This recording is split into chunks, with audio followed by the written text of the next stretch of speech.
order to have intimacy, in order to learn how to relate to another, first we must know about our programming. And it's great at a place like Anarchapulco, you get to learn the myriad ways that it comes at us to turn us into a conforming member of our society. First, I want to introduce myself a little bit. I am Becca Tzigany, and my partner and I embarked on a tantric art project. Pretty much, we stumbled into it. My partner's an artist, and 20 years ago, he was so thrilled with our sexual relationship. He said, I want to paint you. I want to capture these moments of ecstasy. And I'm like, sure, no problem, because, he was one of these slash and dash painters, So I thought, well, I'll turn out looking like some squiggly lines or whatever. So he starts following his inspiration. He puts out a couple paintings. I had to take a trip. When I came back, he had 3 paintings done, and they were in photo realism. And I'm like, but you can tell that's me. He's like, well, yeah, I'm painting you. I'm like, but it's, and that's where I bumped up against my programming, because I thought I was a pretty sexually liberated person.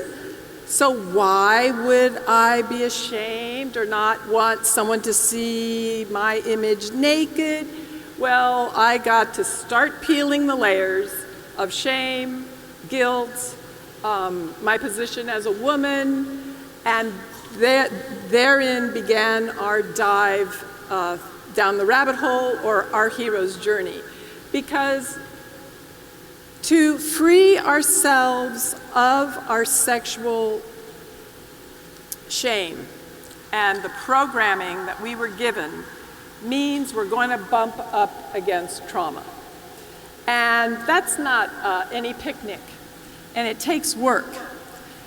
And as I began to do this, and years passed, it was a constant process, I was getting freer and freer. So much so that people were approaching me, asking me to be a therapist, because I was in this journey. And as I started working with other people and working with people in hypnosis and so forth, I started to get the feel of what the statistics are coming out now about pedophilia. Like, wow, so many of us were traumatized, to disengage us from our sexual energy. So anyway, James and I went on this process of producing the art. I was getting inspired. I started writing poetry, not so strange because I'm a poet. And in the poetry, I was getting messages about masculinity, about femininity, about old deities, and so our project became Reinventing the Myth, because we understood that our role models that had come to us through our mythology were to program us away from our sexual energy and into the arts of manipulation. So as I was writing poetry and more messages were coming to us, the creative process took over. We just surrendered. I was living in the Caribbean at that time. We got the message that we needed to bring it out into the greater world. So we decided to move to Europe. It's not like we just had oodles of money, but if we sold everything, my property on the beach, our cars, the artist studio, all that, we could go. So we did. And then that began our journey of over 10 years, well, it turned into 20 years, of just surrendering to existence and the creative process. So it turned into a 5-element work. We didn't know that when we started, but again, trusting the greater plan gave us a real kind of divinely inspired work. So we started in the Caribbean, element of water. We moved to Europe, all that intellectual input, museums, element of air. Then we moved to Hawaii, lived on an active volcano, element of fire. Then we were called to New Mexico. lived among the Taos Pueblo people, element of earth. And then we ended up in India, which is a birthplace of a major tradition of Tantra and spiritual traditions, element of ether. So today I want to show you some of that art. But first, we're going to do a little deviation.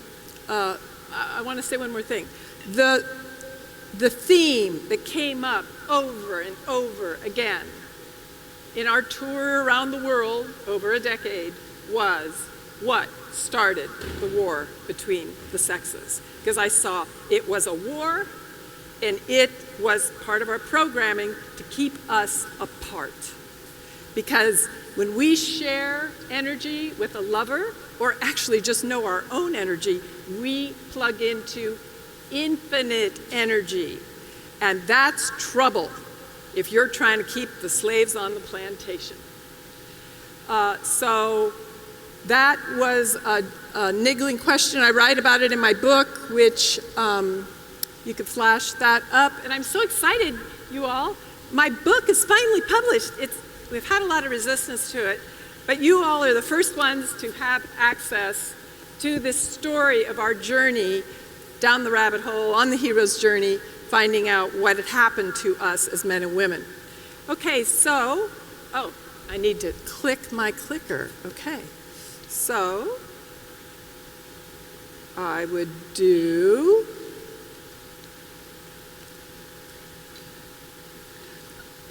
I live in the boonies, okay? I live in South America, so I'm technologically challenged, possibly. Okay, there's the book, good. Where am I pointing?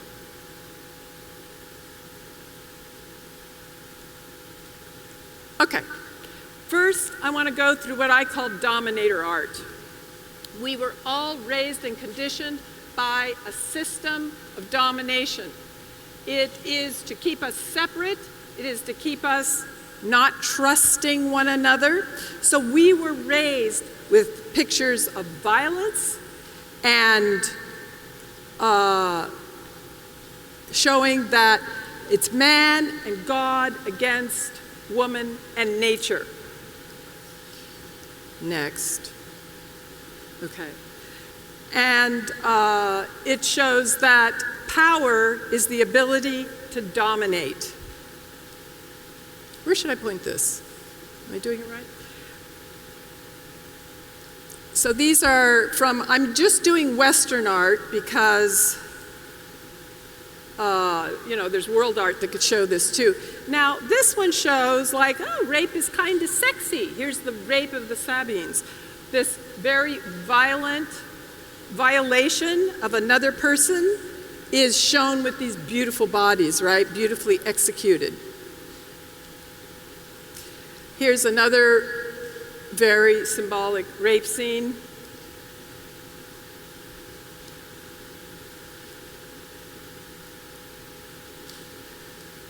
And am I pointing this the right direction? I am. It's just slow.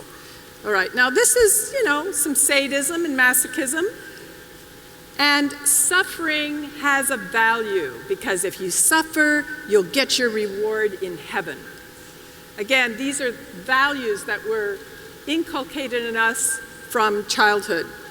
So if you just keep, like Prometheus, just keep pushing that rock, someday you're going to make it. And if you don't, you've got eternal damnation in hell forever. So anyone that would not follow the rules would often be under the pain of death. And so we were proscribed in our relationships with a domination-submission model and to damp down our emotions. Because to feel emotion would then open the floodgates possibly for all the pain and anger that we have. So, put on a happy face. I was born in the 50s, and this was the reality that, the kind of Disneyland reality I was born into. And the weapons of coercion are glorified, very phallic. I mean, look at these sexy women who just love this Sean Connery 007. and that our choice is only because of what violence makes us do.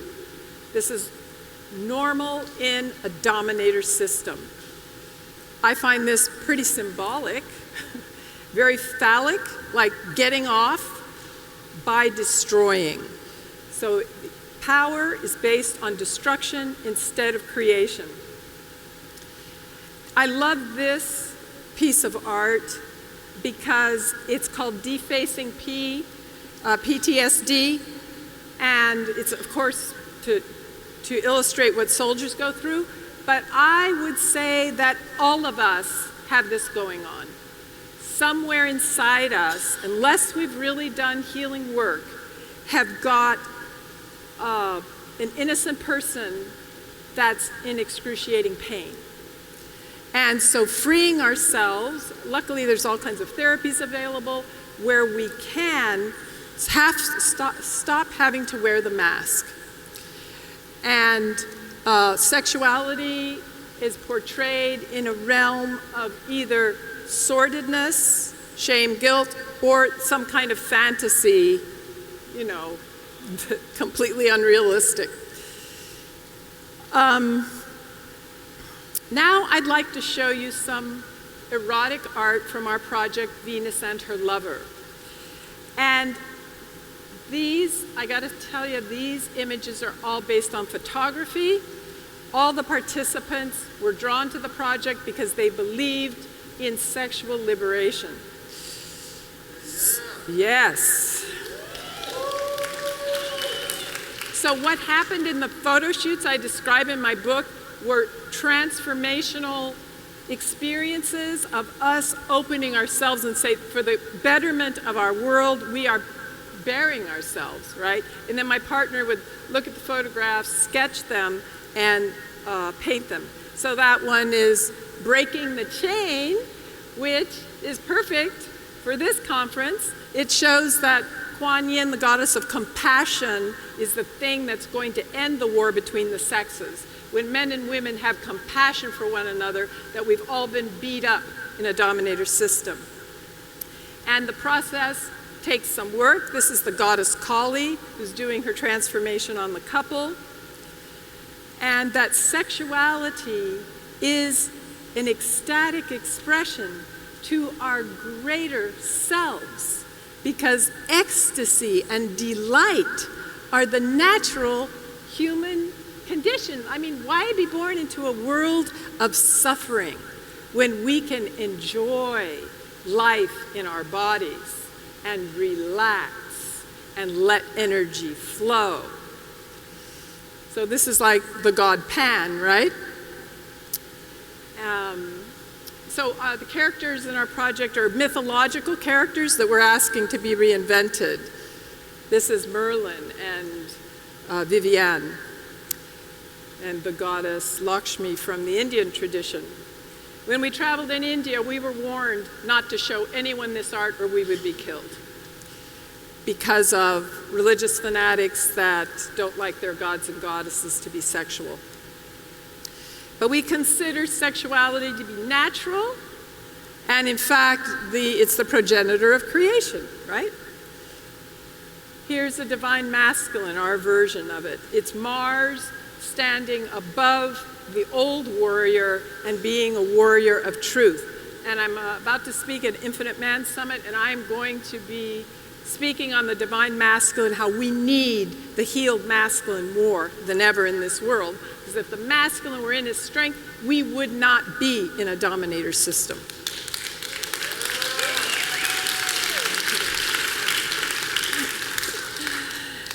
Okay, so I want to show one more from our project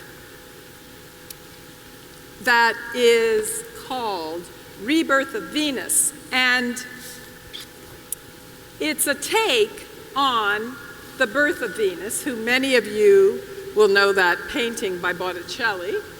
But look, this is the goddess of erotic love and romance and art and beauty. And she's like this. Oh, my sexuality. So we decided to reinvent that And this is an image of an orgasmic Venus. And I'd like to share with you the poem. It's called Rebirth of Venus. With the turning of the wheel of ages, a comet passes stirring the ashes, where once there stood a temple for the pilgrims of the heart. Ashes of our ancestral titans, whose bodies ached to hold a woman and taste sweet sap in priestess groves, where they learned of love as art. Planets quiver in their celestial dome to witness emerging from the ocean foam, the one to hold the vision for the jaded and forlorn. Although they're mortal still and worldly weary, man and woman, tiring adversaries, faintly hear the mythical sigh when Venus is reborn. Hypnotizing is her luminescence, ancient wisdom rings her pink pubescence. Only a goddess can deliver erotic love unto the earth. Divine desire, with its pure intentions, serves to banish vanity's illusions, neither jealous nor possessive. Beauty begets its own rebirth. What joy the Vestal maid stirs and arouses. The goddess in each woman is brought out, and god-men join the temple dance when Venus is reborn. Together we celebrate the golden age's morn.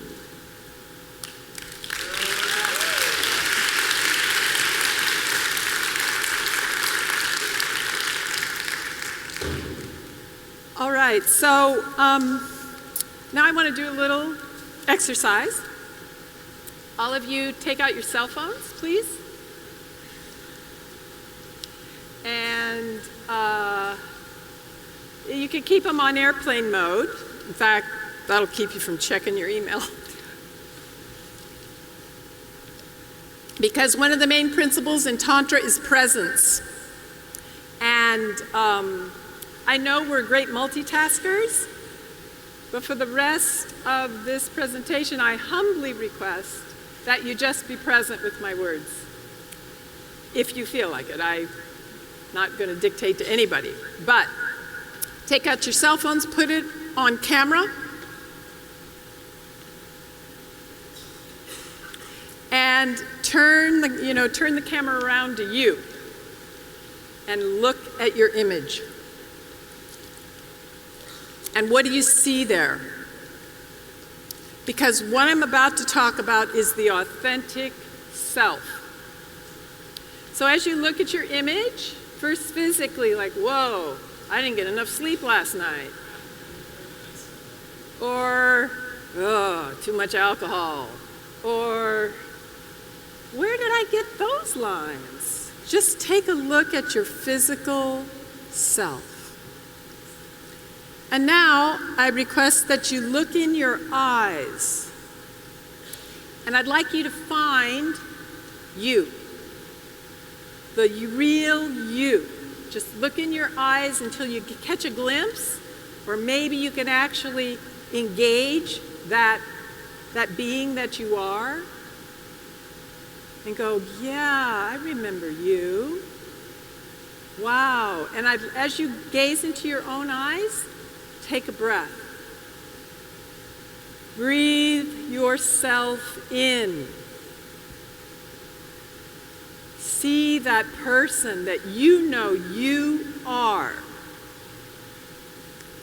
Find your authentic self.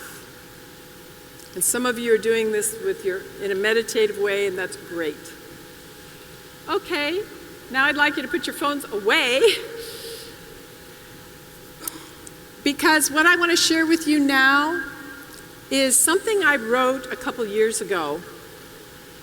Because I've been a community activist, I work as a therapist, I'm a breathwork therapist, I do dance workshops and Tantra workshops, and so my whole gig is about transforming humanity so that we step into our birthright as sovereign, infinite, multidimensional beings.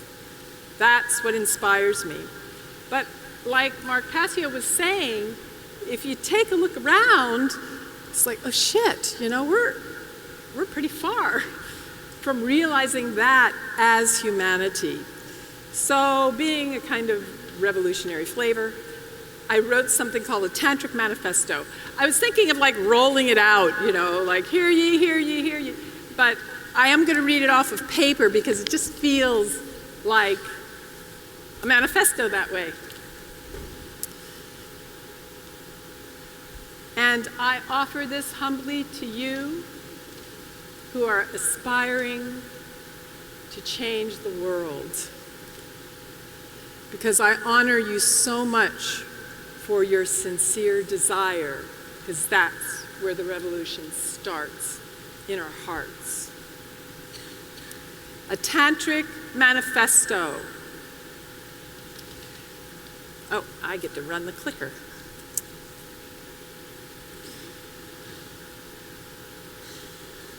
We are all children of the Dominator Culture.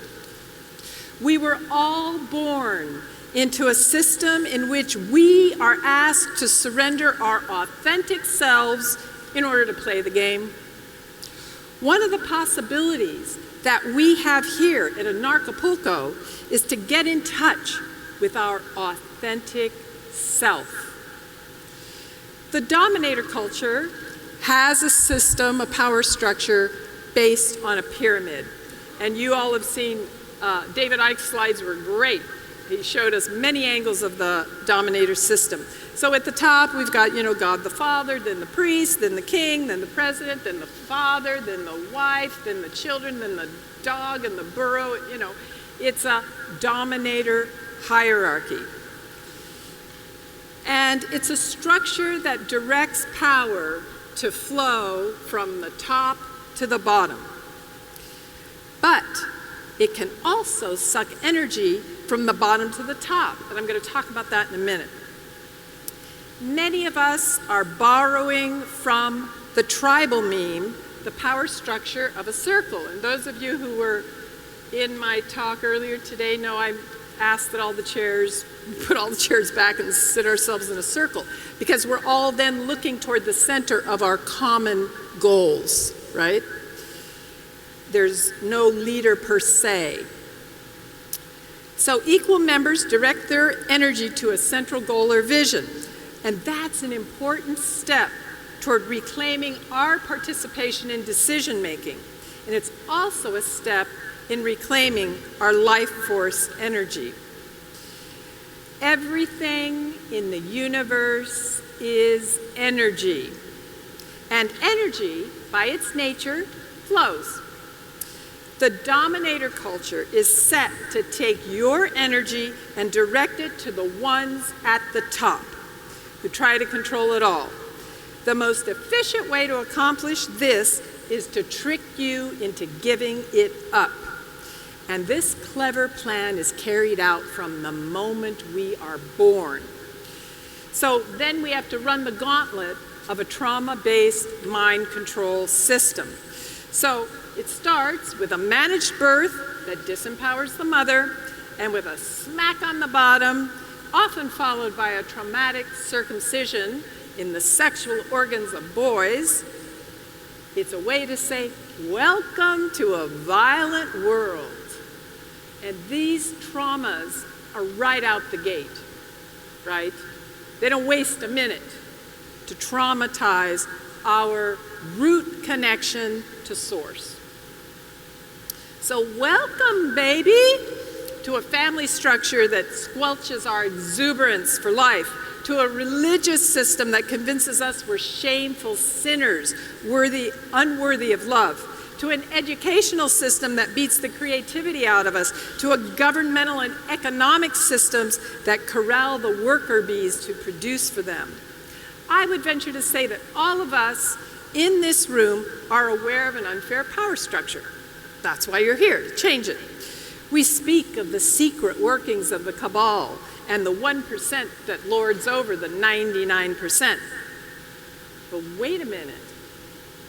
how could 1% of the people, and psychopaths, that, sick people, how could they wrest control from 99% of the people? Wouldn't the majority, the people at the base of the pyramid, determine if the pyramid stands or falls? The answer is yes. We are the key to the survival or disintegration of the dominator system. So each of us has to decide where we stand. It's through us that change will come. And I just thought, you know what? I'd just like to know in the audience, do we have any spies? Isn't gathering of anarchists? You gotta wonder, probably your bosses wanna know, what are those anarchists talking about? Are they like really onto something? Are they gonna believe Mark Passio that we gotta get our shit together? So if there are any spies in the room, I wanna talk to you for a minute. Because you are in that pyramid, your middle management. But your boss doesn't give a shit about you. Because they, or your bosses, have to answer to those above them. And it's under force or the threat of force. So that, for example, is why generals have soldiers kill other people, because they understand karma. The generals don't want blood on their hands. They're going to have to answer for that. So they have soldiers kill others. Those soldiers have the blood on their hands. They have the karma. And it can be what's going to happen to them in future lives, but why did that PTSD slide really have weight? Because that karma's instant. And many people can't live with what they've done. So if you're a spy, I want you to know that what you're doing will have consequences in this life or the next. But while you're here at Anarchapulco, take a look around. There's all kinds of alternatives. You don't have to be middle management in the pyramid. Step out.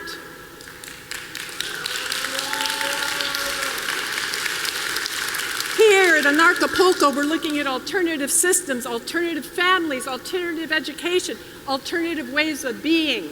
I know it'll take courage, and you'll probably get smacked for it, but if you're a spy here, I beseech you, save your life, save your soul. Okay.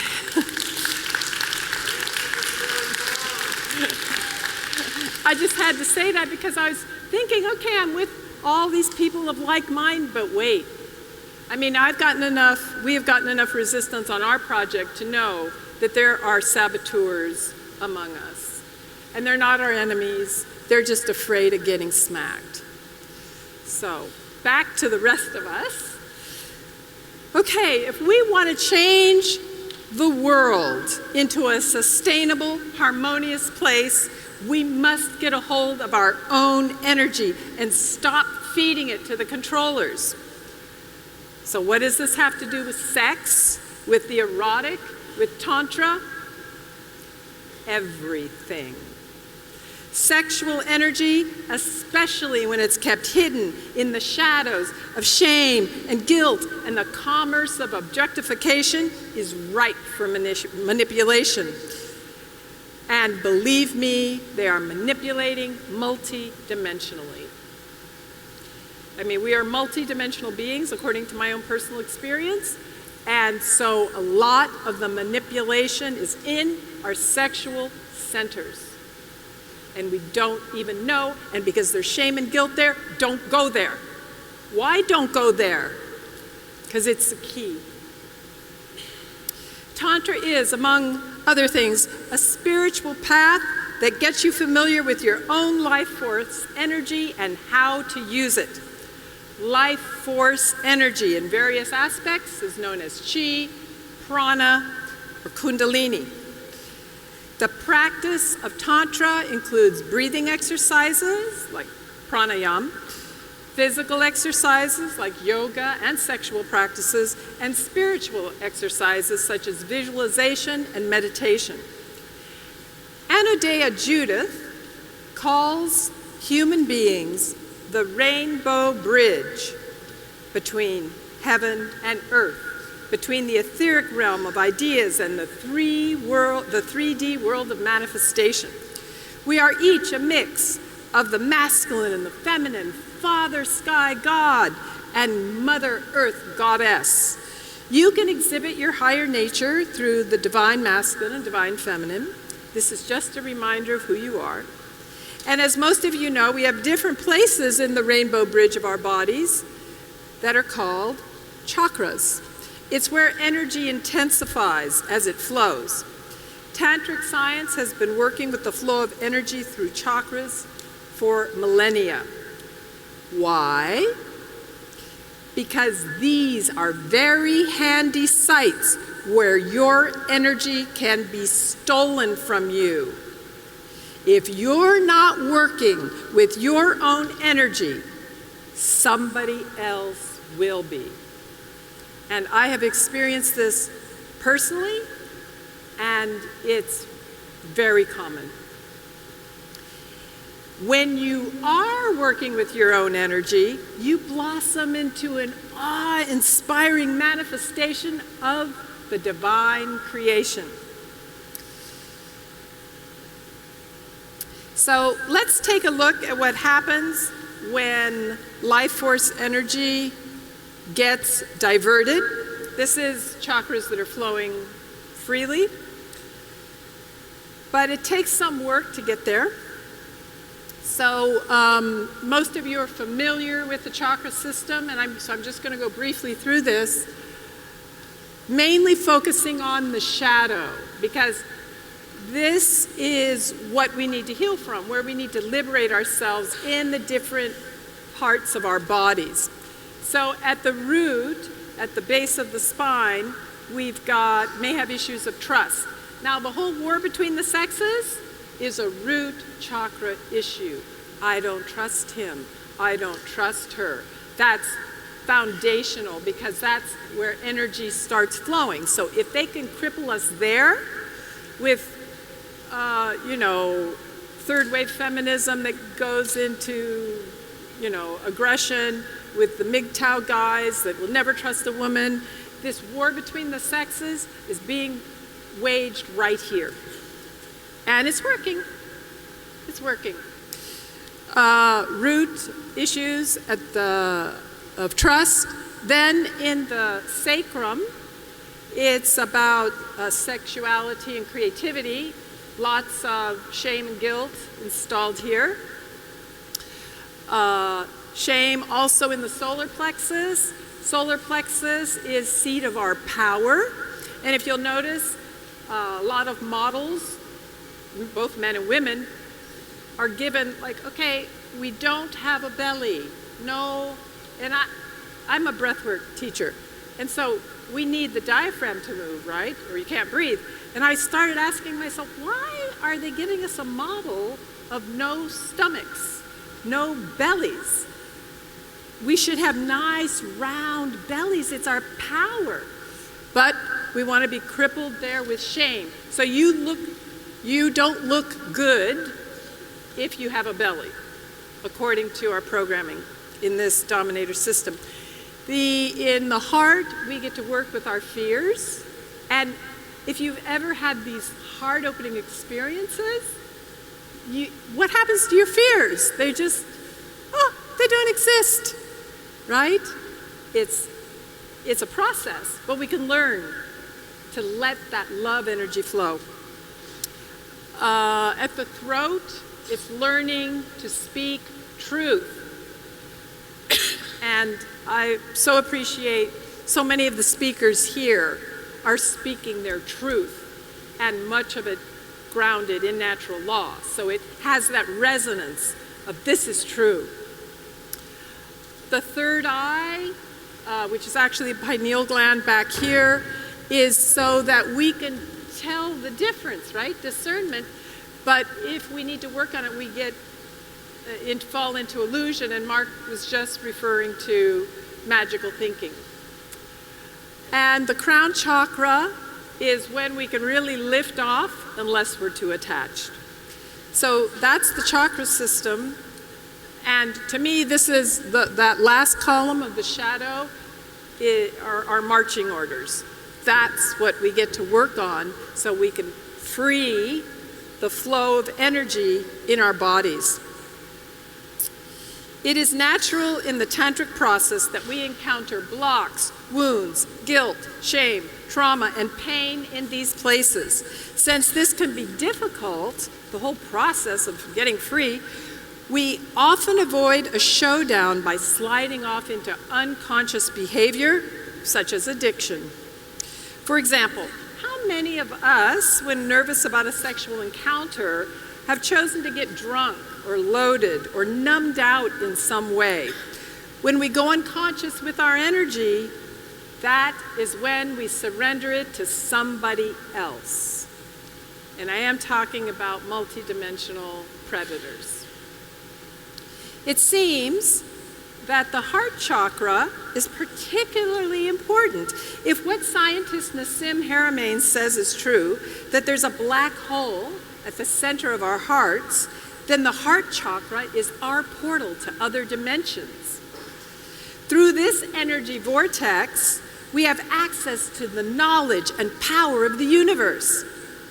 Exercising our heart chakras and knowing how to open our hearts in ways that are safe allows us to express our unique magnificence with love. The chakras are where the war for our authentic self is being waged. This I also have personal experience with, where I've had to tussle with certain forces on some of my clients who want that person. And so it's through the heart that we can really stand in our power and say, I am a divine being of love. And the shadow forces, if we want to call them that, cannot bear to be in the presence of someone radiating that power. So there's a piece of advice. When you're dealing with a struggle, just ground in love and then radiate it out, and then you're protected. Maybe a little bit of a tussle. So the chakras are where this war is happening, and that's why the goddess Kali, who's a Hindu goddess, very prominent in the Hindu tradition, goddess of death, rebirth, and transformation. She wields a sword for discernment, for piercing illusion, and for cutting out the blocks. She's like a divine surgeon who fearlessly enters our shadows to do this work. She's like a compassionate mother who loves us and will tend to all our wounded places. Of course, Kali is that aspect of ourselves who handles that particular job. This is a central message of Venus and her lover, that the archetypal forces, whether they be gods or goddesses or animal totems or forces of nature, they're within us. We are them. We transcend the form to be the essence. When we express our essence, that's when we are our sexiest. To the extent that it can be helpful to visualize them as a particular god or goddess, we can personalize them in that way, but make no mistake, the god or goddess you invoke doesn't have far to travel to answer you. The god is you. The goddess is you. James and I, through our art, encourage you to play with what it feels like to be who you are. Who are you? The authentic you, the one who was born with your particular physical shape and condition, your particular talents, your particular perspective. I also invite you to let your energy flow without any numbing out or overdosing on intoxicants, just following your breathing. When you first meet a person, breathe him or her in. When you listen to him, her speak, breathe it in. When you savor a chocolate, breathe it in. Tantra celebrates the 5 senses. When you follow a tantric spiritual path, you have to do the heavy lifting to explore your shadow and discipline your unconscious impulses. And along the way, you claim more and more of yourself. This is me. I claim my personal power, and I revel in the pleasures of having chosen to incarnate this spirit into this body at this particular time on Earth.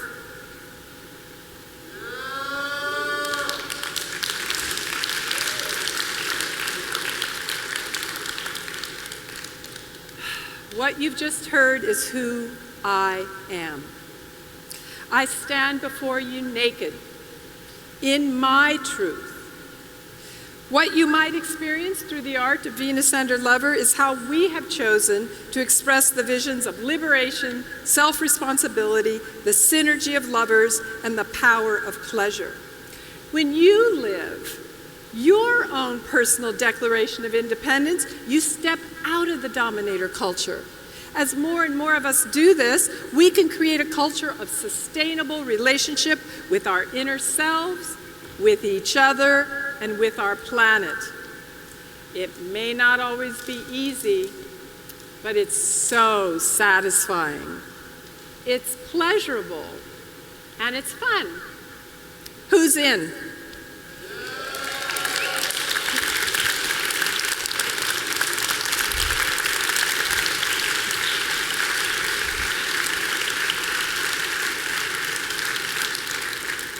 Thank you very much for your attention, and I hope you're inspired to live your joy, your bliss. Thank you.